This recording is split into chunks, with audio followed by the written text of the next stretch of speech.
दोस्तों, जहां पर भारतीय जनता पार्टी की सरकारें बन चुकी थी वहां पर तो आफ्टर इफेक्ट्स नजर आ रहे थे कि भाई क्या क्या असर हो रहा है। भाजपा की सरकार बनने के बाद वहां पर जो समुदाय हैं वो आपस में कैसे बढ़ गए हैं, एक दूसरे के खिलाफ कैसे लड़ाइयां शुरू हो गई हैं, एक दूसरे के खिलाफ कैसे लांछन लगाने शुरू हो गए हैं, एक दूसरे के खिलाफ कैसे सड़कों पर ही मार पिटाई शुरू हो गई है। सब कुछ देखा जाता रहा है अब तक भाजपा शासित राज्यों में। मगर महाराष्ट्र ना दोस्तों कुछ समय से इससे अछूता था। जैसे ही वहां पर शिंदे साहब और भाजपा की मिली भगत वाली सरकार आई, यानी गठबंधन वाली सरकार आई, पता नहीं क्यों संयोग है या कुछ और, वहां से ऐसी ऐसी खबरें सामने आ रही है कि आपका दिल दहल जाएगा। भाजपा शासित राज्यों में अभी तक जो जो हुआ है वो तो कुछ नहीं है इसके सामने जो अब खुलकर किया जा रहा है महाराष्ट्र में। दोस्तों, क्या है पूरा मामला, इस खबर में आपको मैं बताऊंगा। नमस्कार दोस्तों, मेरा नाम है जयंती झा और आप देख रहे हैं दी कंटाप। हमारे देश की सर्वोच्च अदालत सुप्रीम कोर्ट को कहा जाता है। सुप्रीम कोर्ट की तरफ से बार बार ये बात याद दिलाई गई है कि आप किसी का घर, किसी की दुकान, क्योंकि वो रोजी रोटी है उसकी, नहीं तोड़ सकते जब तक आपके पास कोई वैलिड प्रूफ ना हो, आपके पास कोई वैलिड रीजन ना हो, कोई वजह ना हो, तब तक आप ये काम नहीं कर सकते, क्योंकि ये संविधान के खिलाफ है, कानून के खिलाफ है। आप संविधान कानून को हाथ में नहीं ले सकते ना। इसका जो जिम्मा है या इसका जो निर्णय लेने का अधिकार है ये सरकार के पास कैसे आ जाएगा, बताइए जरा। और सबसे जरूरी बात यह कि कई दशकों से जो दुकानें हैं वो अवैध अतिक्रमण है और अब जाकर आपको याद आ रहा है कि वो अवैध अतिक्रमण है। अब जाकर मान लीजिए 1900 के दशक में अगर कोई दुकान बनाई गई है, किसी ने बनाई है, तो इतनी पुरानी दुकान पर अब आपका बुलडोजर चल रहा है। क्यों भाई? क्या इसको कोई बदले की भावना ना कहा जाए? क्या इसको ईर्ष्या की भावना या एक समुदाय विशेष के खिलाफ लगातार अपनी मनमानी ना कहा जाए? दोस्तों, क्या कहा जाए? अगर ये ना कहा जाए तो क्या कहा जाए? महाराष्ट्र वो एक ऐसा राज्य था जहां से बहुत बिल्ले इस तरीके की खबरें सामने आती थी जो अब सामने आ रही है। पहले जिस दिन अयोध्या में राम मंदिर प्राण प्रतिष्ठा का कार्यक्रम चल रहा था, उसी दिन उससे एक रात पहले सामने आती है खबर कि भाई महाराष्ट्र में ठाणे जिले से लगने वाले मीरा रोड में हालात इतने खराब हो जाते हैं, इतने भयंकर हो जाते हैं कि दो समुदायों के आपस में झड़प हो जाती है। अगले दिन सुनने को मिलता है कि उस झड़प में जो दूसरा पक्ष था, यानी जो मुस्लिम पक्ष था, ऐसा आरोप लगा कि मुस्लिम पक्ष के लोगों पर ज्यादा सख्ती से कार्यवाही की गई, उनकी दुकानें तोड़ दी गई, उनके जो रोजी रोटी थी उन पर बुलडोजर चला दिया गया। इससे भी पेट नहीं भरा तो जो बाकी के लोग थे, जिसमें सरकार का कोई व्यक्ति नहीं था दोस्तों, लेकिन जो ये दूसरा पक्ष था, ये पत्थर ले लेकर मुस्लिम की दुकान के आगे पहुंच जाता है, अचानक से पत्थर बरसाने शुरू कर देता है, तोड़ देता है घरों को, यानी उसकी दुकान को जो है तोड़ देता है। चाहे वो बुटीक हो, चाहे वो एक बुजुर्ग इंसान की खुद की दुकान हो, तोड़ दी जाती है पूरी दुकान। वो मिन्नतें करता रह जाता है कि आप मेरी दुकान कृपया करके ना तोड़ें, बार बार पूरी भीड़ के सामने हाथ जोड़ता है, लेकिन एक नहीं सुनी जाती और लगातार पत्थर मारे जाते हैं, पत्थर मार मार कर दुकान को नुकसान पहुंचाया जाता है। क्या उनके घर पर बुलडोजर नहीं चलना चाहिए? क्या वो अपराधी नहीं है? क्या वो गुनहगार नहीं है?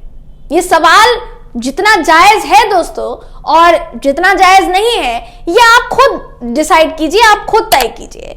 देखिए, अभी अगर इस पूरी खबर की बात की जाए तो इस खबर के मुताबिक जहां पर कुछ ऐसा सीन नहीं था, या आप कह लीजिए कि जहां जो पूरे इलाके से ऐसी कोई खबर सामने नहीं आई कि दो समुदाय में झड़प हो गई, वहां पर भी शिंदे सरकार का बुलडोजर पहुंच जाता है और एक साथ 40 दुकानों को तोड़ दिया जाता है बुलडोजर से।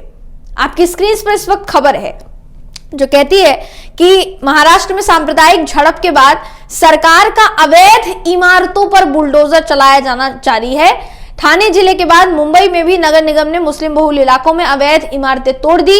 मीरा भाईंदर नगर निगम के ने ठाणे जिले के नया नगर में सड़क किनारे बनी अवैध दुकानें तोड़ दी थी। अब एमबीएमसी जो है उसने उसी इलाके में तोड़फोड़ की है जहां रात दो समुदायों के बीच झड़प हुई। अब ऐसी कार्रवाई मुंबई में देखने को मिली है।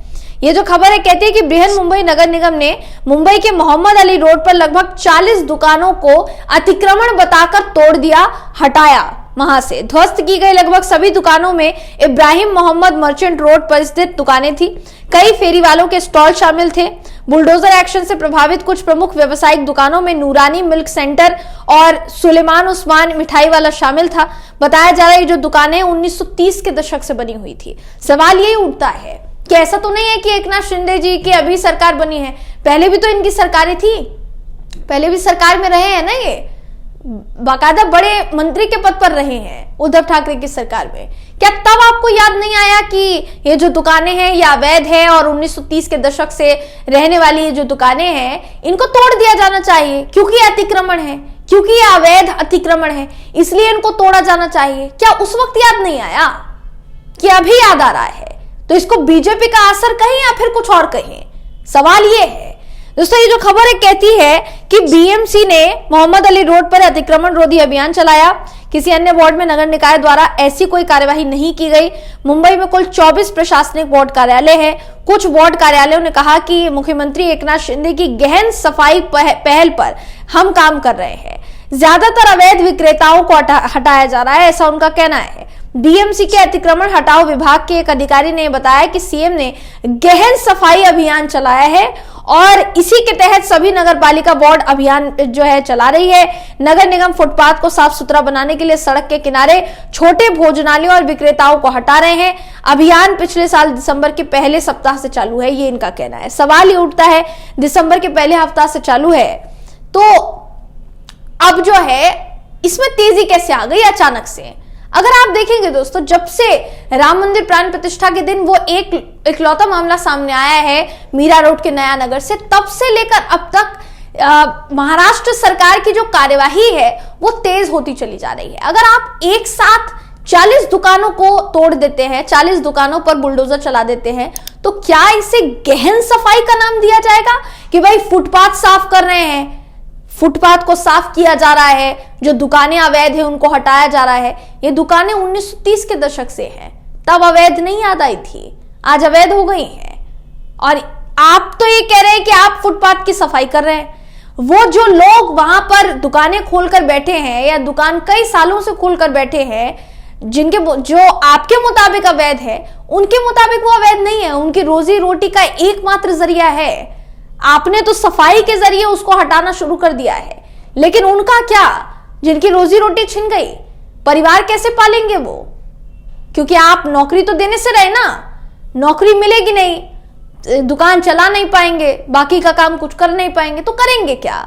सवाल ये है। और क्यों हटाया जा रहा है? सबसे जरूरी बात दोस्तों ये कि अगर आपकी ये जो कार्यवाही है ये बहुत समय से चल रही है और ये गहन सफाई अभियान जो चल रहा है, अगर वाकई में आपका यह अभियान है तो सिर्फ और सिर्फ मुस्लिम बहुल इलाकों में ही अब कार्यवाही तेज क्यों हो गई है? सवाल ये भी उठता है। इन सवालों के जवाब दोस्तों कहीं ना कहीं आप लोग जानते हैं और इसीलिए मैं जवाब देने की जरूरत नहीं समझती।